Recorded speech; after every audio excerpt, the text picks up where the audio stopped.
Assalamualaikum warahmatullahi wabarakatuh. Saya Iqbal dari kelompok 6. Saya Hasbi. Saya Balik.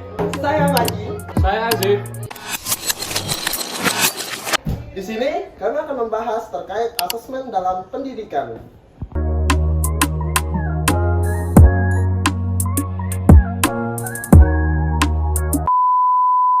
Baik, di sini saya akan menjelaskan tentang asesmen ranah pendidikan.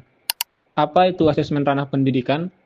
Asesmen ranah adalah penilaian yang dilakukan untuk mengukur penguasaan peserta didik dalam 3 aspek utama, di mana aspek yang pertama adalah ranah kognitif, afektif, dan psikomotor. Tujuannya adalah supaya penilaian tidak hanya fokus pada pengetahuan, tetapi juga sikap dan keterampilan. Yang pertama, saya akan menjelaskan tentang ranah kognitif terlebih dahulu.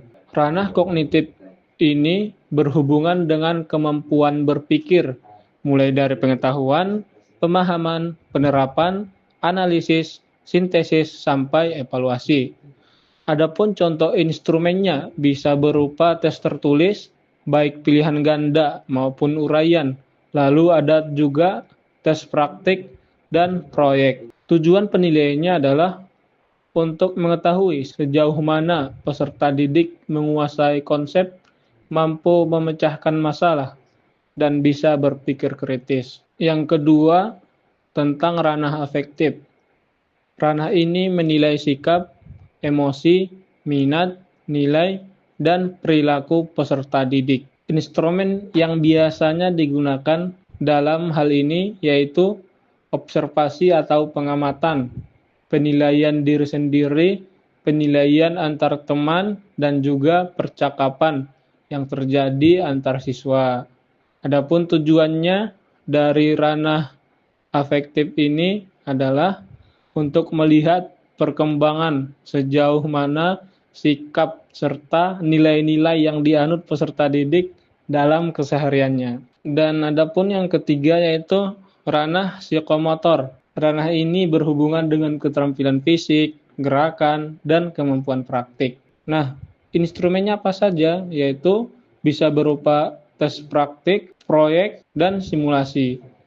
Nah, tujuannya adalah mengevaluasi kemampuan peserta didik dalam melaksanakan tugas-tugas yang membutuhkan keterampilan motorik. Jadi, dengan adanya asesmen ranah ini, penilaian peserta didik bisa dilakukan secara menyeluruh, bukan hanya dari sisi pengetahuan, tapi juga dari sikap dan keterampilan. Tentang teknik asesmen. Apa sih teknik asesmen itu? Teknik asesmen adalah metode yang digunakan untuk mengukur pencapaian tujuan pembelajaran atau untuk menilai suatu kompetensi. Lalu, apa aja sih teknik-teknik dalam asesmen? Yang pertama itu tes tertulis, observasi, dan proyek dan penugasan.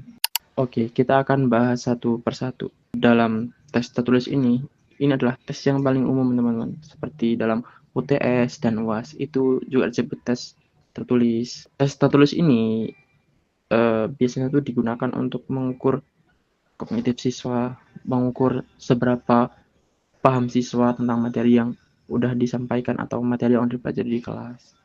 Nah, kenapa saya menyebut tes tertulis ini sebagai tes yang biasa digunakan untuk mengukur kognitif siswa? Hal ini karena dalam tes tertulis biasanya mungkin teman-teman sering menjumpai dalam UAS atau UTS itu soalnya seringkali jelaskan, sebutkan atau apa yang dimaksud. Nah, itu kan menunjukkan bahwa tes itu ingin melihat seberapa paham, ingin melihat seberapa siswa itu mengerti tentang hal ini. Itu kan masuk ke dalam memahami dan menghafal kalau dalam taksonomi Bloom. Nah, itulah mengapa saya sebut tes tulis ini sebagai tes yang digunakan untuk mengukur kognitif siswa. Lalu yang kedua ada observasi. Observasi itu adalah teknik asesmen di mana guru itu mengamati perilaku, interaksi, dan kinerja siswa secara langsung. Nah, berbeda halnya dengan tes tertulis yang menilai aspek kognisinya. Kalau dalam observasi ini yang dinilai adalah aspek afeksinya dan psikomotoriknya. Kenapa? Karena dalam observasi biasanya tuh yang dilihat bagaimana cara siswa bersikap, bagaimana cara siswa itu berkontribusi dalam kelompok, dan sebagainya. Itu kan hal-hal yang masuk ke dalam afeksi. Nah, terus yang selanjutnya itu ada proyek dan penugasan. Nah, teknik ini itu melibatkan siswa dalam mengerjakan tugas yang kompleks dan seringkali membutuhkan waktu yang lama. Seperti contoh dalam melakukan penelitian atau merancang sebuah presentasi. Nah, terus yang selanjutnya itu ada proyek dan penugasan. Nah, teknik ini itu melibatkan siswa dalam mengerjakan tugas yang kompleks dan seringkali membutuhkan waktu yang lama. Seperti contoh dalam melakukan penelitian atau merancang sebuah presentasi. Nah, kalau dalam asesmen yang ini, proyek dan penugasan, biasanya sesuatu lebih dihadapkan kepada dunia nyata, sehingga siswa itu dituntut dengan ilmu atau materi yang sudah didapatkan, dia harus bisa menerapkan dalam dunia nyata. Oke, selanjutnya kita beralih ke instrumen. Instrumen assessment adalah alat atau pedoman yang digunakan untuk mengumpulkan data dan bukti tentang kemajuan belajar seseorang. Instrumen assessment terbagi lagi menjadi beberapa hal. Yang pertama, instrumen berbasis kinerja. Salah satunya ada rubrik. Ini adalah instrumen yang paling umum. Rubrik berisi kriteria penilaian yang jelas dan deskriptif untuk setiap tingkatan pencapaiannya. Terus ada lagi daftar cek. Daftar ini berisi daftar perilaku, keterampilan, ataupun produk yang harus diamati atau diselesaikan. Terus ada lagi skala penilaian, mirip dengan daftar cek tetapi skala ini memberikan nilai numerik atau deskriptif untuk setiap kriteria, misalnya dari 1 sampai 5 atau dari kurang hingga sangat baik. Terus ada catatan anekdot. Ini adalah catatan singkat dan deskriptif juga yang dibuat oleh guru selama observasi. Terus ada portofolio, kumpulan hasil kerja siswa yang terstruktur dan disusun secara sistematis. Portofolio ini dapat berupa tulisan, gambar juga bisa, video juga bisa, atau produk lain yang menunjukkan berkembang kemampuan siswa dari waktu ke waktu. Selanjutnya ada instrumen berbasis tes. Instrumen ini mengukur pengetahuan dengan pemahaman siswa melalui serangkaian pertanyaan atau tugas. Ya, salah satu bagiannya seperti soal pilihan ganda, soal benar atau salah, isian singkat, tes uraian, dan juga tes lisan.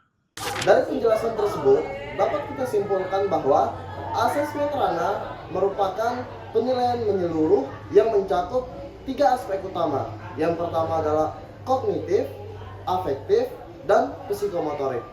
Adapun tekniknya adalah tes tertulis, observasi, dan proyek. Adapun instrumennya menggunakan rubrik, portofolio, dan jenis tes lainnya guna untuk mengukur kemajuan peserta didik. Mungkin hanya ini yang bisa kami presentasikan. Lebih kurang kami mohon maaf. Wassalamualaikum warahmatullahi wabarakatuh.